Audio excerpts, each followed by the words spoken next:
Okay, what I want to discuss now is how to use the BA2 Plus to do net present value calculations involving cash flows that are not necessarily equally spaced.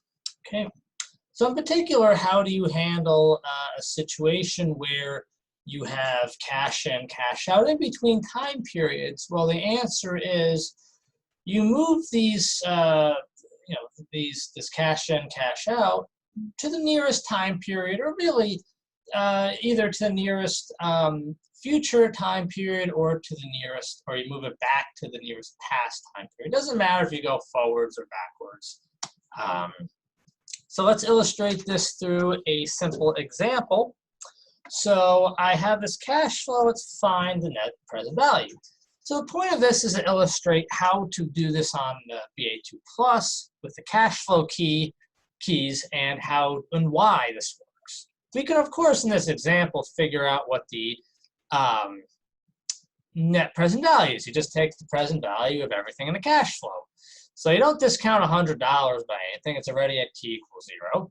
Discount 70 by 1 year. Discount minus 10 by 1.6 years, and discount 70 by 2 years. Add this all up, you get $20.91. So let's instead move the minus 10 to t equals 2. Let's say this is in years. Okay, so we think of that as minus 10 accruing 0.4 years of interest. So that becomes minus 10, 1.05 to the 0.4. So what we do is then we take 70 plus minus, or 70 minus 10 times 1.05 to the 0.4. Okay, sorry about that. And that adds up to 5980. So now we have a cash flow where everything is at, an integer year. So, or we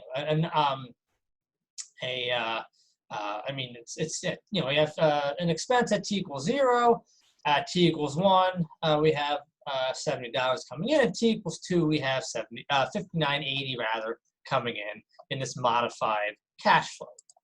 And so let's take the net present value of this here. And I claim it's also going to be $20.91. We'll see why this is true in a second. So let's just do it first. So it's minus 100, enter. 70, enter. It's not repeated at all. So 59.80, enter. This is at 5%. And, well, we basically get $20.91. 29.07, rounding to the nearest 10 cent, nearest cent, $20.70. Okay, so why is this true? Why do we get the same answer? Well, let's think about it. So first of all, what did we do? We took this minus 10 and we thought of it accruing 0.4 years of interest. So when we take the present value of this new cash flow, well, we're doing this, we're taking the present value of the 70 and the 70, or rather we're discounting 70 by 1 year, discounting 70 by 2 years, and we're taking this minus 10, 1.05 to the 0.4, and discounting it by 2 years, which has the same effect as just taking the minus 10 from the beginning and discounting it by 1.6 years. We take minus 10 times 1.05 to the 0.4 times 1.05 to the minus 2. That's minus 10 times 1.05 to the minus 1.6, obviously. So you get the same four numbers here as we would in the original timeline. We're basically just doing this, the original discounting in 2 steps. We first let minus 10 accrue 0.4 years of interest, then we discount it by 2 years with the same effect as discounting the minus 10 by 1.6 years. And it's the same thing if we move the minus 10 backwards 0.6 years. so that it is at t equals 1, and 70 minus 10 times 1.05 to the minus 0.6 is 60.29. And let's check real quick that if we dump this cash flow into the calculator, so it's minus 100 initially, then 70, sorry, it's not 70, it's 60.29.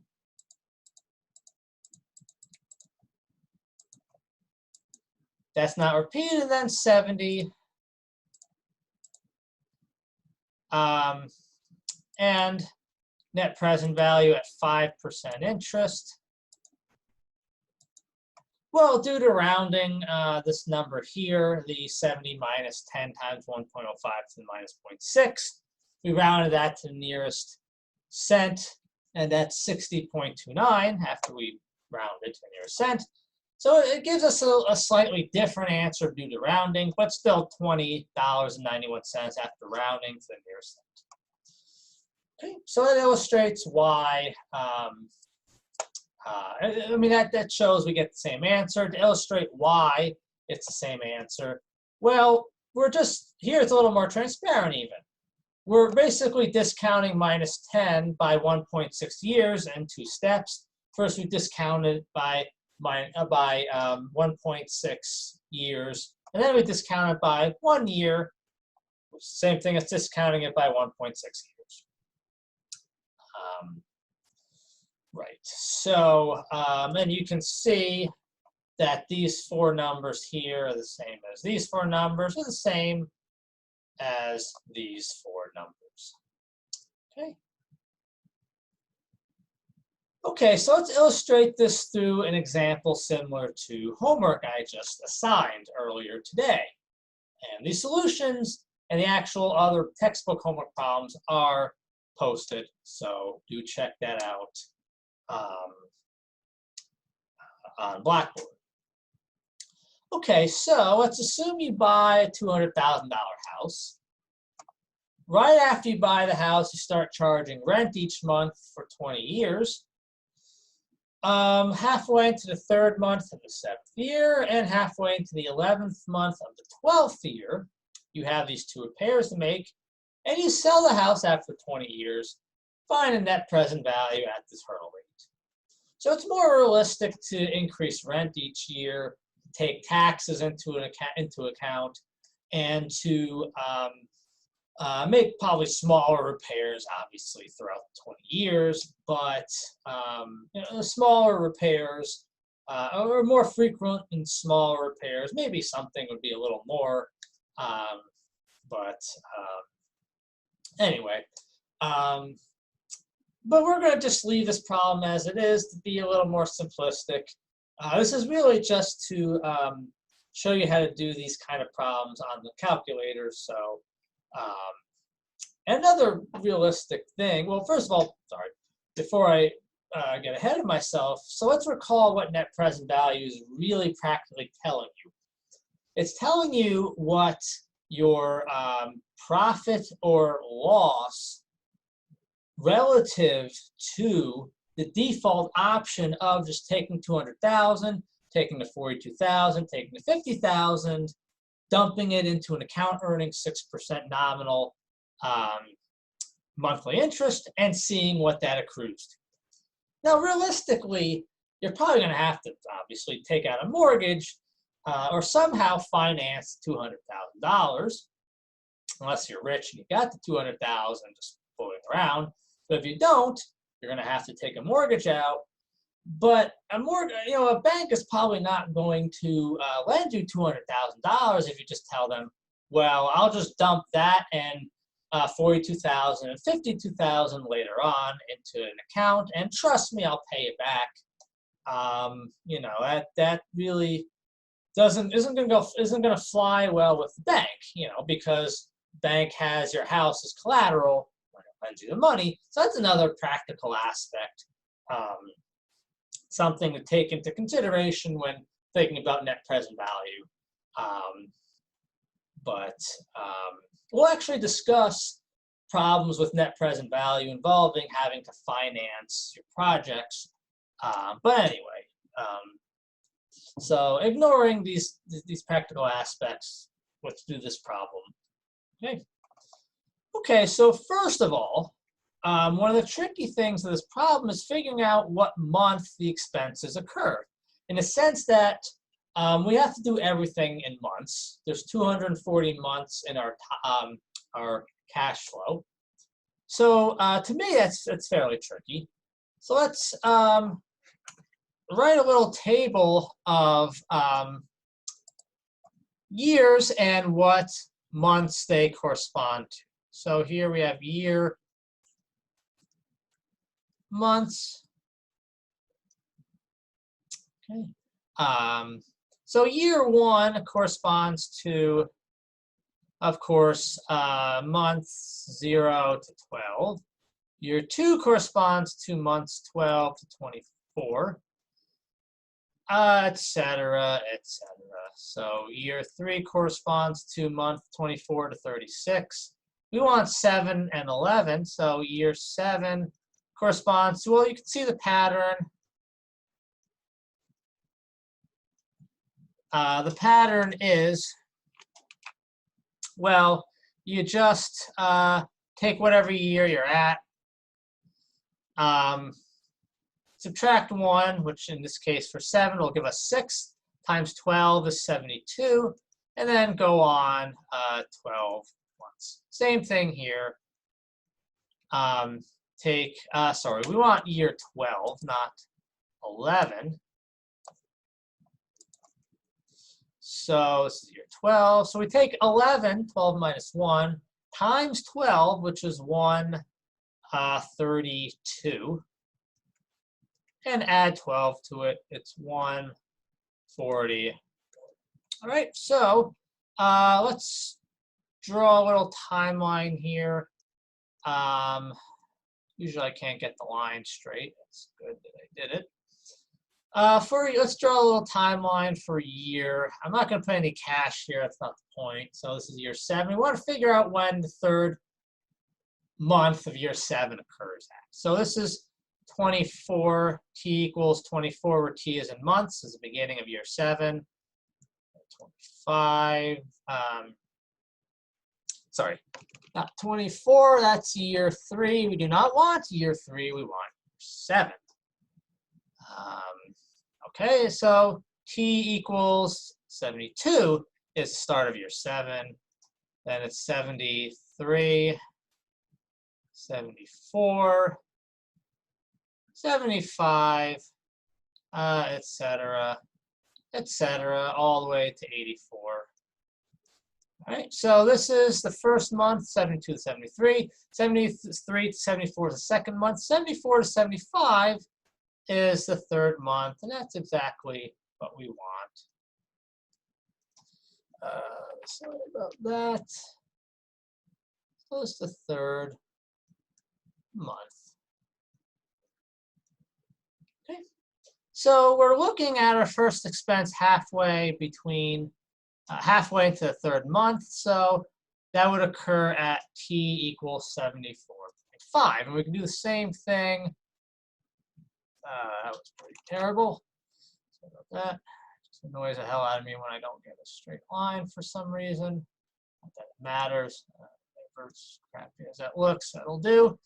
Okay, so year 12 starts at T equals 132. Then it's 133, 134. We don't really even need this because, well, we're really just looking for the 11th month, so we should go backwards. And we need to go backwards twice in this regard. Okay, so this is 143 to 144 is the 12th month in year 12. This is year 12. Right, so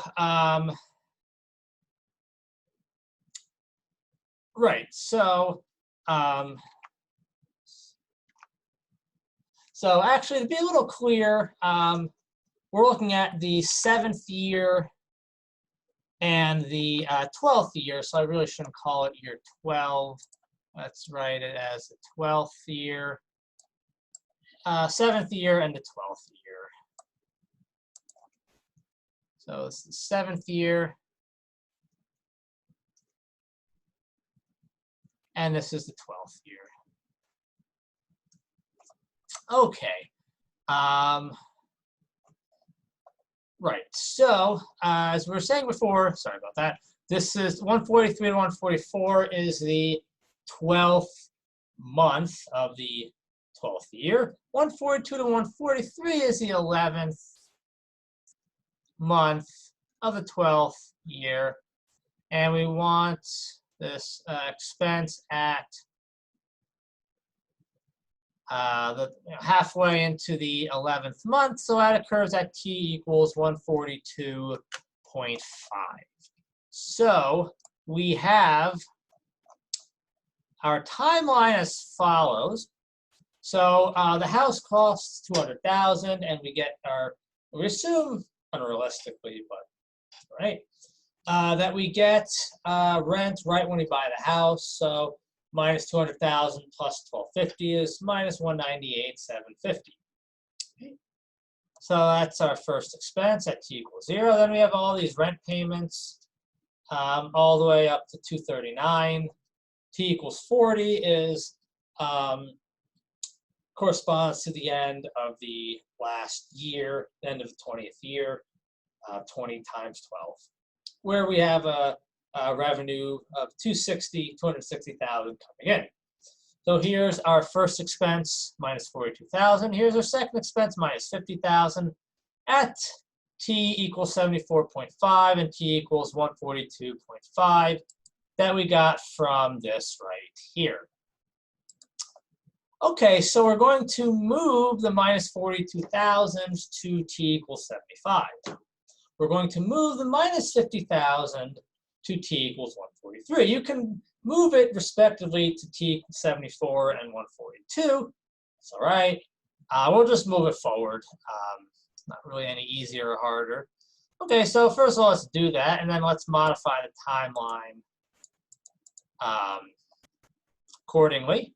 Okay, so first of all, remember nominal monthly interest is 6% divided by 12. We get monthly effective interest. Add 1 to get the monthly effective growth factor. Take the square root to get the half monthly growth factor, which we need because we're moving the minus 42,000 up by a half month. Okay, so we take this times 42,000. I probably should have stored the what I just had, but it's all right. Not going to take too long to re-enter into calculator. So plus 1250. All right, and we get our new expense at t equals 75 minus 40,854.87, rounding to the nearest cent. And we do the same thing for the minus 50,000, 1.005 square root, 50,000 minus plus 1250 to get 48,874.84. Okay. So now we just have to figure out to enter into the BA2 plus how many times the rent payments are repeated in between these periods. And there should be a 0 here. It matters much, but all right. And we can figure out that for each of these periods very easily. So particularly between t equals 1 and t equals 74, that's obviously repeated 74 times. If it was t equals 1 and t equals 2, that's repeated twice. If it's t equals 1 to t equals 3, it'd be 1, 2, 3, repeated 3 times, etc., etc. Okay, so what's the pattern here? It's 74 minus 1 minus 1. It's not 74 minus 1. That would give us 73. 74 minus 1 minus 1. Okay, so let's start writing our cash flow down. We start off with minus 198,750. Then we get 1250 repeated 74 minus 1 is 74 minus 0 times. Then we have minus 40, 854, 87.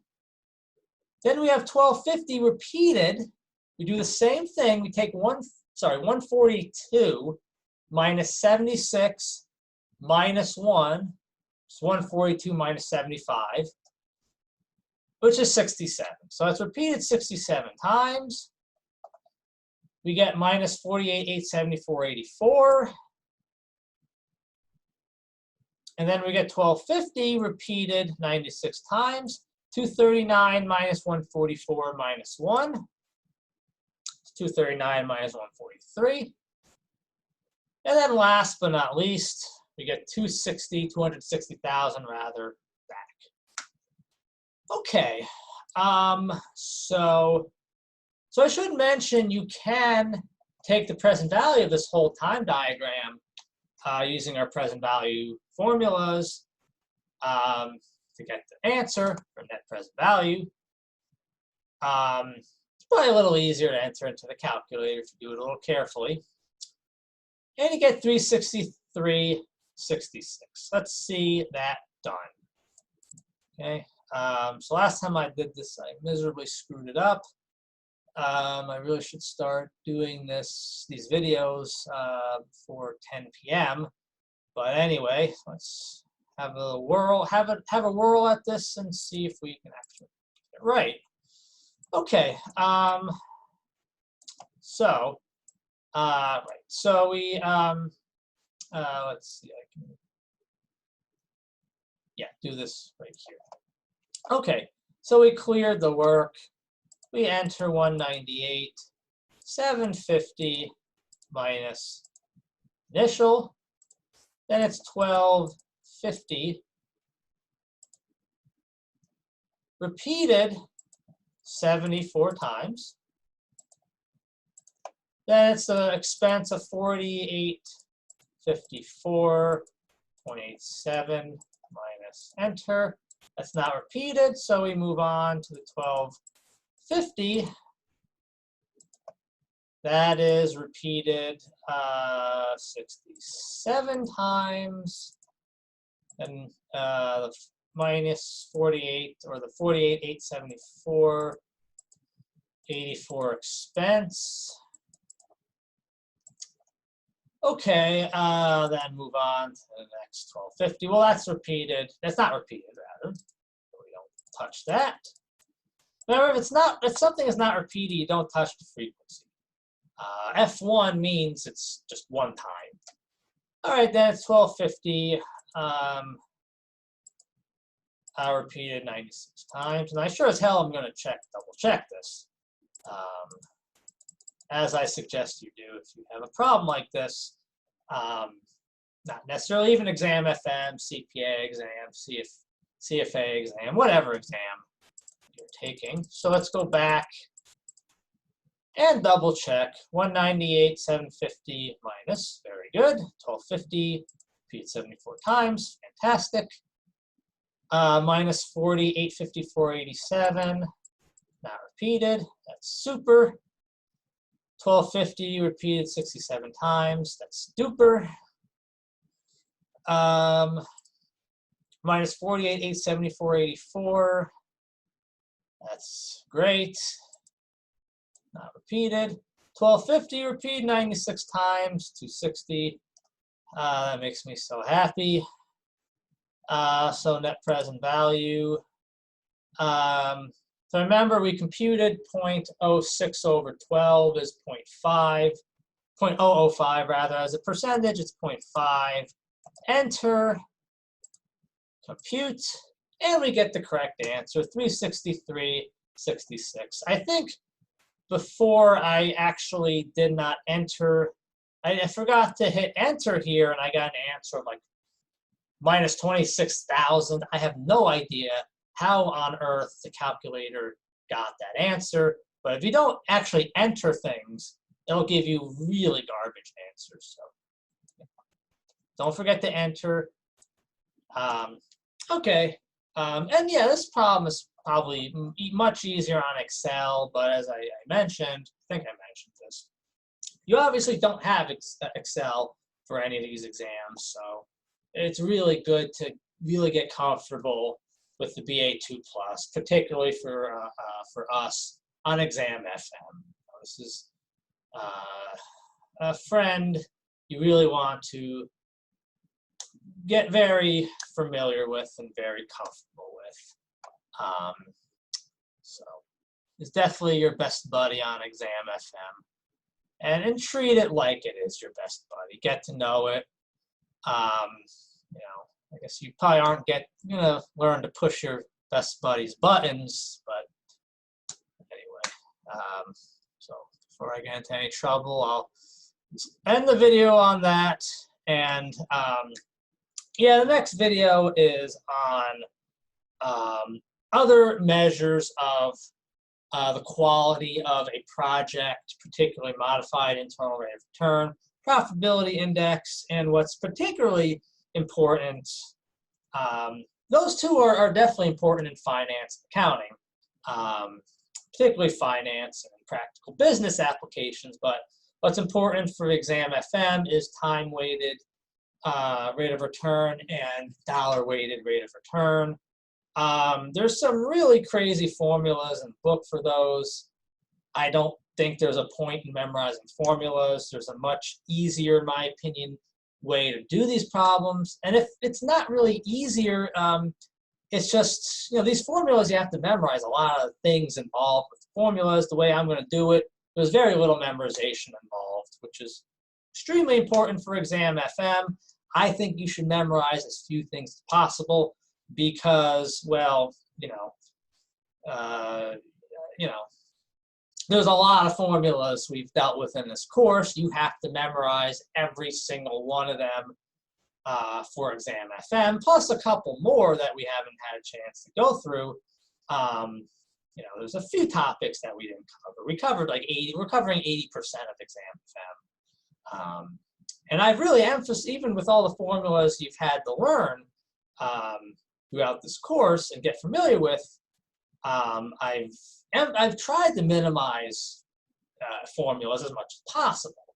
So with that in mind, yeah, anyway, if you can avoid memorizing formula, that's best in my humble opinion, whatever it's worth.